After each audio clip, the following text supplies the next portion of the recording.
All right, here we are on a Saturday morning, Saturday early afternoon. It is our Saturday drop. It is a nice, beautiful day here in Indianapolis, high atop the Balance Studios in the west suburbs of Indianapolis. We are going to talk some NASCAR. And then we also got some IndyCar on tap to talk with Derek Vance from the Pass podcast yet today on Saturday drops. But it's Iowa. I tell you what, I like the track in Iowa. We'll get into that here in just a second. But joining us now, our official NASCAR contributor and editor in chief of Speedway Digest.com, Mr. Steve Wilson. How is you, sir? I'm doing all right. Just another day, I guess. Just another day in paradise. Well, let's talk a little bit just about the track in Iowa. I've been there numerous times, and I don't know if you've had a chance to be there. It's a small track. It's a fast small track, and they got, on a side note, they have the best corn on the cob and I've ever had in the media center there. Just so you know, that's all part of being there at Iowa. But you drive, and there's nowhere you got to stay in Des Moines, and you got to drive like 45 minutes to an hour, and it's nothing but cornfields. And then, bam, there's the track. It's like a scene out of the Field of Dreams or something. And it's a great track. So O'Reilly Auto Parts Series are out there. They're qualifying right now out on the track. And then tomorrow we've got the Cup Series rolling into Iowa. Uh, the Cup Series, the Truck Series are off this weekend. But Steve, give us an overall thought. Like we haven't really had a chance to talk since Brickyard. I had a great time there, and Carson Capelville, gets his first Brickyard for the first career O'Reilly Series win. He kind of had a no and did his burnout there on the bricks, and anybody that's been in Indianapolis like, no, don't do that. So that happened, but it was really exciting. Carson Capelville was a very strong here at Brickyard the entire weekend. So give us your thoughts overall, Brickyard, on both the Cup Series and the O'Reilly Series, and we'll get into what's going on up in Iowa today. Yeah, going back to we got a little bit of an off week, but going back over there to Indy, that caused a little bit of heartache out there with him doing that on the bricks. And I there were some very clear two sides of all of this. That you've got one group of people that are just like, well, obviously they can clean it off, which they did, and then another group of people that are on the opposite side that says absolutely no. So Yeah, that's a huge no in Indianapolis. I mean, it's like you might as well give up your firstborn child. That's how bad. Kyle Busch got in trouble for the same thing. But hey, nice win for Carson, and he's a fun guy to talk to, young guy, tall guy, but really fun guy. He's going places. That's for sure. And, I asked him in the press conference. I said, Carson, you've been well, and you're here, but the thing about it is, it seems like you came out of nowhere. And I kind of asked him, I said, how have you been preparing for Indianapolis and so forth? And he says, I've been preparing for Indianapolis my entire life. And I learned something about him. I guess I didn't know that he used to race midgets and stuff here in Indianapolis, and his go-kart races and stuff. And he's won here at Indianapolis before, but not on the level. What are your thoughts, Steve, about Carson Capelville, where he's at in his career and where he's going? look, there's a lot of speculation over his career and how long with Junior Motorsports he'll be able to stick around. I know that there seems to be a lot of those that, hey, at least from the Junior Motorsports side, to feel like he's doing exactly what he needs to do and where he is in his career. He's finally broke through. He went out there and won the Indianapolis, and you can always, it's kind of like Daytona. You can go out there and say, I wanted Indy, and that kind of sticks around with you for a while in Junior Motorsports. And there's a lot of people that think on the opposite side of that his career may be coming to an end over there. That they may not particularly be happy with the way it is. So you hear some things through the tea leaves from time to time, and then you hear, other things to the tea leaves that, is like, hey, so which is it? You get a little bit of everything in this sport, I guess, from time to time. And,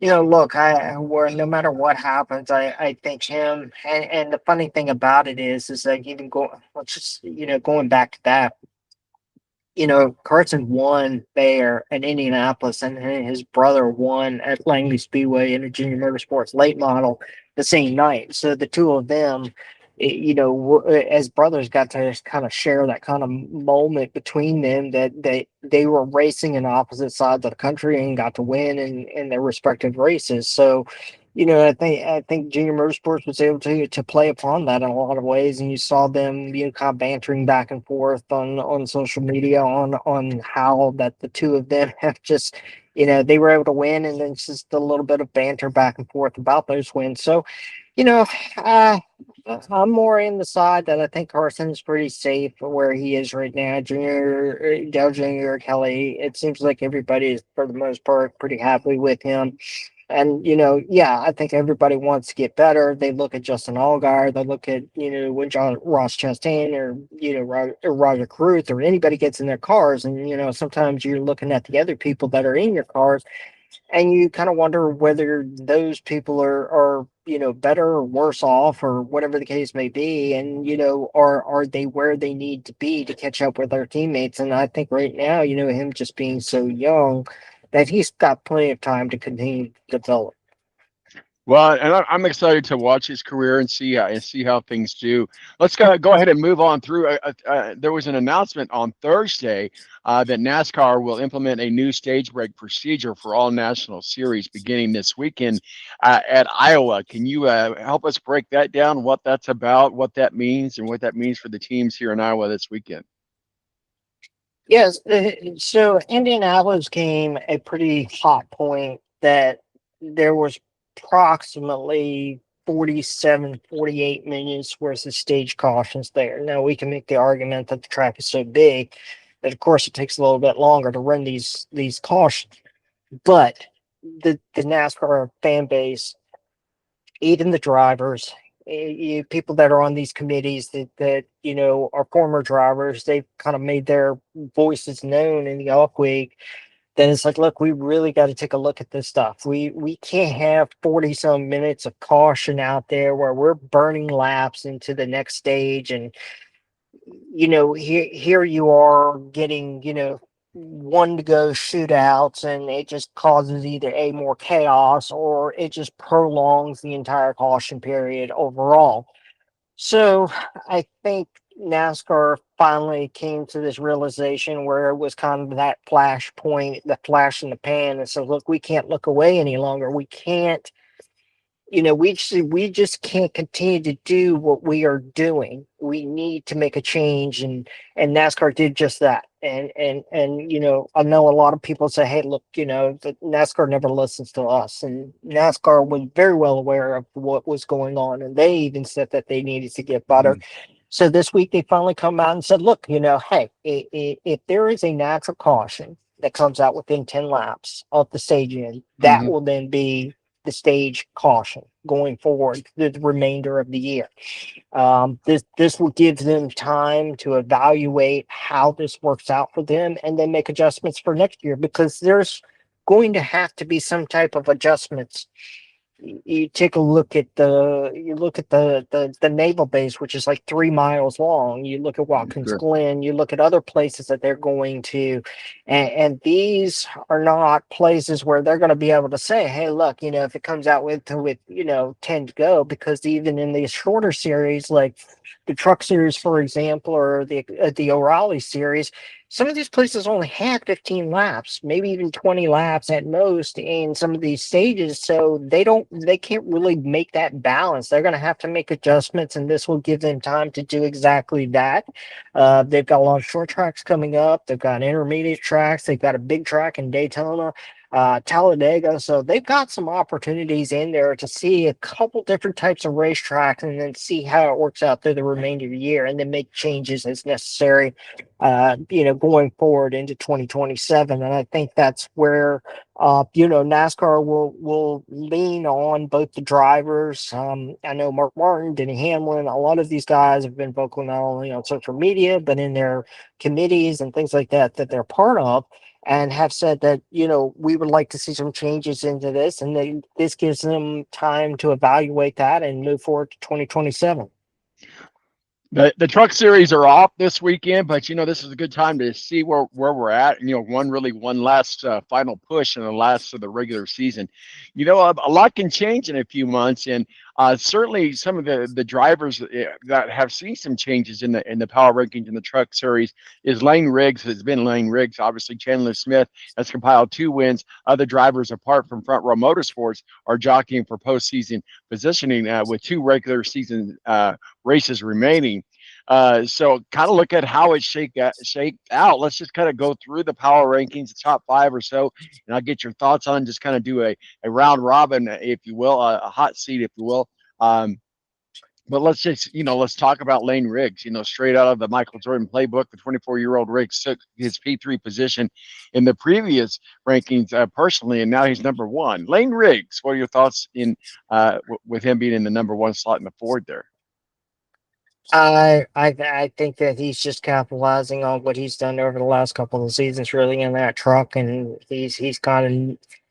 I know last year was overshadowed in a lot of ways with Corey Heim going to victory lane every other week. Yeah. And even when Corey shows up in the truck series this year for his limited number of starts, Lane Riggs kind of gets overshadowed in all of that.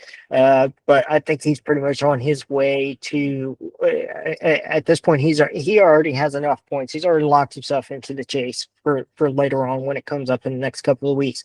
So, I think right there is he's going to be the perennial favorite. But I look over ahead and look at his teammate also. The 2 of them have kind of been the ones that we've leaned on a lot this year so far. Chandler Smith just winning again a couple of weeks ago at Wilkesboro. Yeah. And then not only he comes out of that, but let's talk about the announcement from him. He is leaving that truck at the end of this year, and he will with Jesse Love leaving out of the RCR car, this is a path for him to move back into the Xfinity series. And I think that's pretty much where we all believe he's going to land at, and that'll just that's once again he's moving his career. And he had a lackluster kind of career a couple of years ago. I know he had been with JGR and some others, and kind of just passed through a few different teams before he found any type of success. And he really met a lot of that success in the truck series and with Front Row Motorsports. So, unfortunately, I think that leaves that leaves somebody at that team that the 2 of them have just been battling week in and week out for their wins. But that's the nature of the sport in a lot of ways, and it gives opportunities for people that are doing well. And Chandler Smith is obviously doing well with his 2 wins this season. But what happens to Lane Riggs is that really becomes the question. That if he wins the championship this year, he's been dominant over the last couple of seasons in that truck. Yeah, he's coming back, but is there a path forward for him to move up to eventually a cup car? And it doesn't seem like that right at this moment with Front Row Motorsports, because they pretty much locked in their entire crop for the Cup Series for 2027. And you're right about Chandler Smith. He was actually just the next person we were going to talk about. We got time for one more truck driver to talk about, and I think that he's worth really having a conversation about. He's ranked number 3 in the power rankings. He's down 2, but number 11, Caden Honeycutt in his Toyota. The demotion from the 1st to the 3rd in his rankings shouldn't have been seen more than really shouldn't be seen as a slight against Honeycutt. It's just more of a testament of how strong Riggs in Chandler Smith is. If there's a driver to get in the middle there in the pair, that is Caden Honeycutt. What are your thoughts about him? I have no doubt in his abilities. You go to IRP a couple of weeks ago, and he won an ARCA series. He jumped out of an ARCA series car after that win and got right into a truck. And that's just kind of the kind of driver that he is. And then he flies across the country and he races in all these other races and tries to better himself. And we really saw his progression when he got fired from Nice Motorsports a couple of last season, and if Hallmark Friesen Racing stepped up, and he was in the title hunt last year, and Hallmark Friesen and Toyota stepped up and said, "Hey, look, you're in this deal. We deserve a shot at this," and that's just a testament of the driver that he is, and I think we're going to see the three of them, Chandler Smith, Lane Riggs, and Caden Honeycutt. If somebody doesn't lock this thing up well before Homestead, I think we will get to Homestead or Martinsville the week before, and I think it'll be pretty close between the three going into this championship hunt. Well, it's going to be very interesting to see what happens in the championship. Let's move on over to the O'Reilly Series. They're racing this evening. They're qualifying right now. But Sam Mayer, they have a conversation about Sam Mayer. He's won the last two O'Reilly races at Iowa Speedway. It really gives him a 100% success rate at the track since its return on the schedule. Sam Mayer, he likes Iowa. Yeah, he apparently likes Iowa somehow. And early in practice today, he was ninth on the board. So, yeah, I don't think you're going to be able to count him out. Not with that kind of track record at this moment. I think he's the perennial favorite. And if somebody is going to break through this, and break that grip on Iowa Speedway, it'll have to be somebody else. But right now, he seems to be the perennial favorite. We'll see what he ends up with in qualifying once this is all over with. As I already mentioned, Iowa is a short track, and you always get a lot of fun racing inside of these short oval track, 0.875 mile D-shaped tri-oval. Really, it's named the fastest short track on the planet. And did you know, and I don't know if you probably did know this, but the layout was actually designed or in part designed by Rusty Wallace. So, yeah, what makes Iowa such a unique it's got that unique backstretch. It's got that Richmond vibe.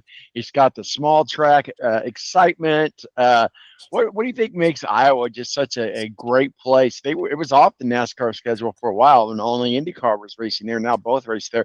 But what do you think about Iowa that makes it such an exciting track for NASCAR? I think you get just a little bit of you get a little bit of everything. You can see what's going on, and you get a lot of what you said, a lot of that old Richmond vibe, where there's a lot of chaos that can happen real quick. And with the corner speeds that these cars are starting to carry these days, that fast track has just gotten even faster out there. And you talk about that. It'll probably be even faster come next year because they're planning to repave this thing, bring the Cup Series back there on July 4th next year. It'll be hot, it'll be slick, it'll be brand new. So that thing will just be absolutely insanely fast come next year.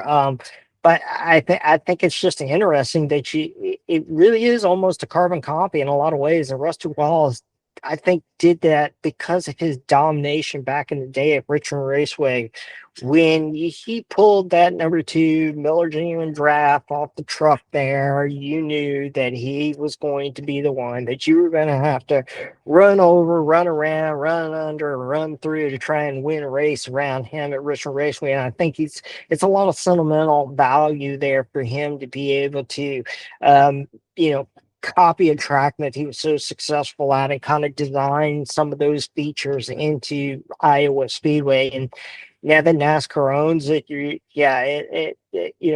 IndyCar, now NASCAR, Ryan Blaney's had a success there. Wayne Byron has had a lot of success there. And I think it's really fast and it really just kind of that unique getting back to your roots of short track racing in a lot of ways. Well, we've got the O'Reilly Auto Parts race in Iowa today. Justin Allgaier still hangs on to that number one slot in spite of the big win with Carson Campbell out in Indy. Jesse Love, some conversation of where he might be back in 2020, up in 2027. And Sheldon Creed and Corey Day, Brandon Jones and Austin Hill. Of course, Sammy Smith, Parker Rutzcliffe, and Sam Mayer, as we just talked about, rounding out your top 10 going into in the current standings going into Iowa. What are your thoughts about those? Just an Allgaier doing just an Allgaier things. I think there's a lot of opportunity there for Jesse Love. Yeah, they hope he out of that number 2 car and making the announcement that he's moving into the Cup Series with the vacated number 21 famous Wood Brothers car in 2027. So I think he's trying to end this year on a high season. I think what he's trying to do is, in a lot of ways, is if you go back to last year, and there was a lot of criticism, and this is kind of why we got a lot of changes to the to the championship format. Is you look back at his year last year, and he, Connor Zillage won something like 12 races or something like that, and they go into Phoenix, and then all Jesse Love does is win this race. And look, I'm not taking away or his championship because that's the format in which the drivers were given, and it's nothing to put down on him or Connor Zillage. But I think he wants to capitalize upon that and say, look, this wasn't just a flash in the pan. This wasn't just some kind of fluke. This is, I am championship caliber. And I think he wants to continue that through the rest of this campaign, and especially bring that into the chase and try and back up that championship from last year. Just say, hey, look, just because, I beat Connor Zillage at Phoenix for the championship, I can still go out there and contend for races. I can contend for wins, and I can contend for these championships before I move over into the Cup Series.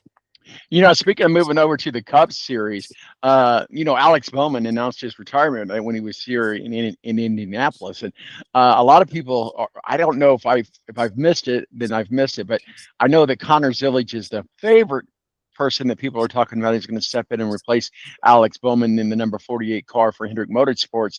What are you hearing about that, Connor Zillage? I know that there's been some other names tossed around like Corey Day as well.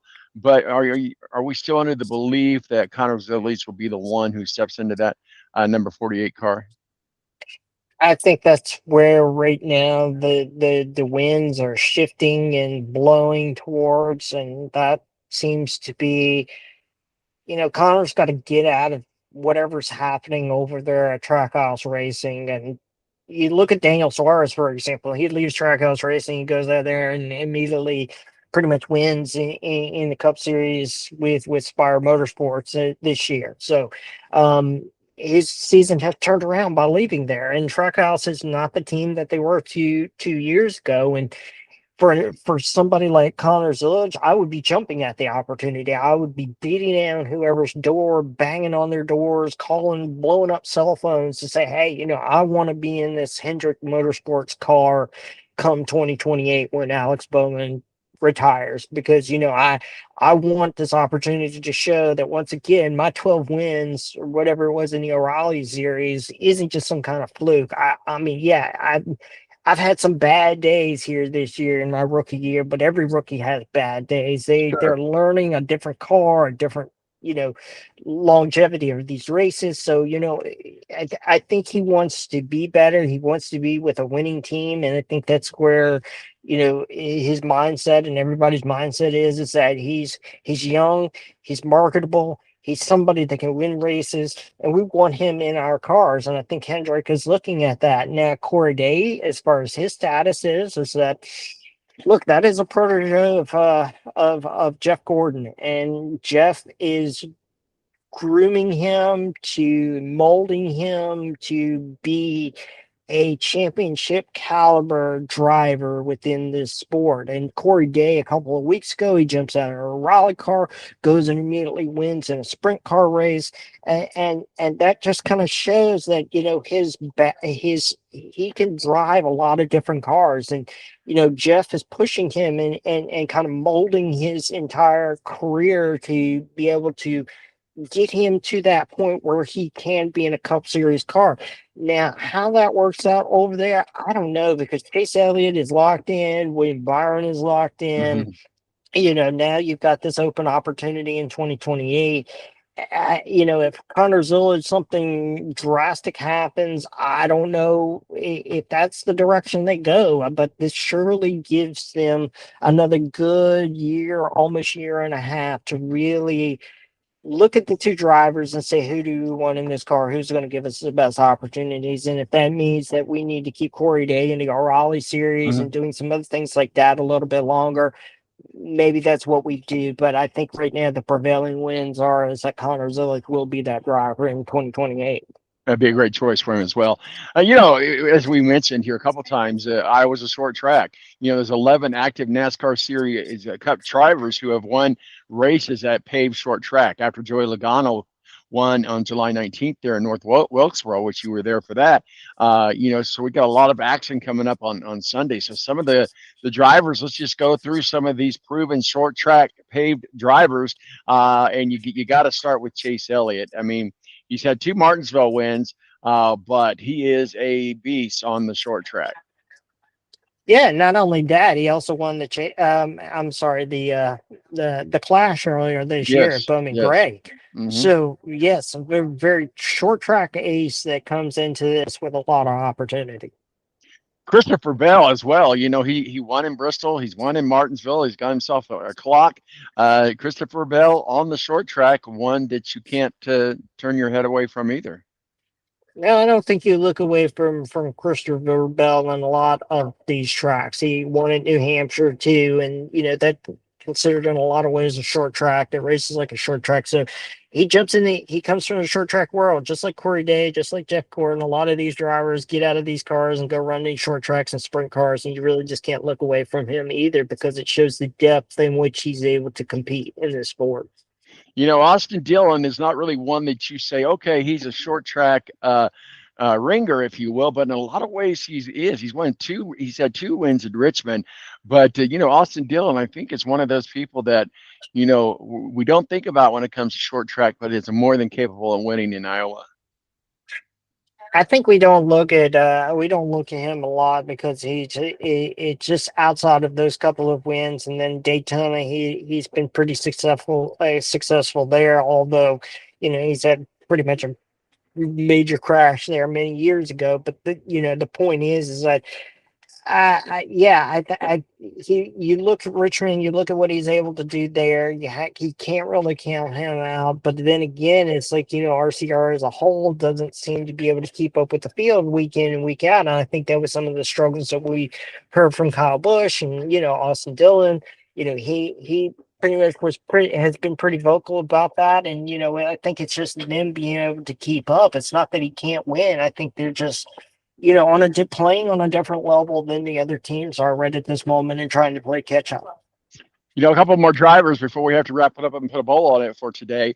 But Chris Buescher is another driver to look forward to. There, he's had a Richmond win, he's had a Bristol win.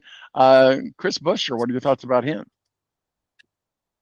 I think right now he's leading the organization for RFK Racing. He's ninth in the point series standings. He's pretty close that in the next he may be able to lock himself in. There might be some opportunities coming up here in the next couple of weeks between here and New Hampshire, and then obviously in Daytona when we get there 3 weeks from now. That there's some opportunities that he can accumulate enough points. But right now, he seems to be the leader right now at RFK. Ryan Preece at one point was that leader, but it looks like Buescher has kind of skipped over him a little bit. And with ninth place in the standings, I think right now that's where we see him. We should have talked about him again when we're talking about his retirement, but Alex Bowman for sure. And now we know he's retiring. Every race is that important race for him. This is his last Iowa race. He's won in Martinsville. He's won in Richmond. Alex Bowman in Iowa has something to prove, and I think that he's a driver that we should look at tomorrow. He has a lot to prove, and you know, in a way, but he also has nothing to prove to anybody. Sure. Also, in a way, he knows he's on his way out, but that doesn't mean he doesn't want to win. He doesn't want to. He wants to show that he can still compete for these wins week in and week out. I know as he's talked about, these corrects and the things like that. He's going through the physical therapy and things like that. almost on a daily basis, and that kind of gets into his head a little bit, and maybe plays into why he doesn't run well at some places, or struggles at some places. And he understands that, but he also wants to go out on this high note of competing for wins. Let's group these last three as far as you might want to say the most elite drivers on the short tracks. If you're going to pick a ringer driver, it'll have to be, I would think, from one of these three drivers: William Byron, Joey Logano, and of course Kyle Larson. Those three grouped together, who are you looking at the most? Who could win there in Iowa tomorrow? Blaney's one, Byron's one. So yeah, hey, look, it's hard to count against them. Joey Logano, we talked about earlier, Yeah, Wilkesboro. He's yeah. not only won there once, he's won there twice. He won an All-Star race there too. So I mean, he's in the short track. He's in that little short track ace that we can kind of count on. So yeah, I think we look at Blaney winning last year, Byron the year before that. So there's a lot of opportunity for the two of them. Steve Wilson, editor in chief of Speedway Digest, our official NASCAR contributor, joins us on our Saturday drop to talk some NASCAR. Steve, I know we still got some qualifying left to happen, but and you can always say I'll get back to you on it. But do you have a pick for today's race and tomorrow's race in our $5 DraftKings pick? Today I think I feel good about Allgaier. I think he can break through over Sam Mayer. Tomorrow, I don't know. Okay, I'll text you tomorrow for tomorrow's pick, sir. Uh, Steve Wilson, editor in chief of Speedway Digest. We enjoy having you on all the time. Where can people find your work and masterpieces? What are you working on this weekend, sir? You can follow us on X at Speedway Digest, Facebook.com/Speedway Digest, and SpeedwayDigest.com for all of our work throughout the week. And look, we're spinning up at this moment to get to Daytona and figure out who's going to be in this rebranded face and head into that 10 rounds of grueling chase format that we've got this year to see who's going to come out. Look, my prediction, and I'll just throw this in: Denny Hamlin continues to be the perennial favorite right at this moment. So he's got a lot to prove. He's getting to the end of his career, and I Yes. think he's got a lot to prove, and he wants to win this championship. And look, even if he never wins the championship, he will definitely be the Mark Martin of our generation. He will be one of the greatest drivers to never win a championship. You're absolutely right about that. And we'll certainly be watching that right along with you. Steve, we hope you have a great weekend, and we'll be chatting with you soon, I'm sure. Thank you.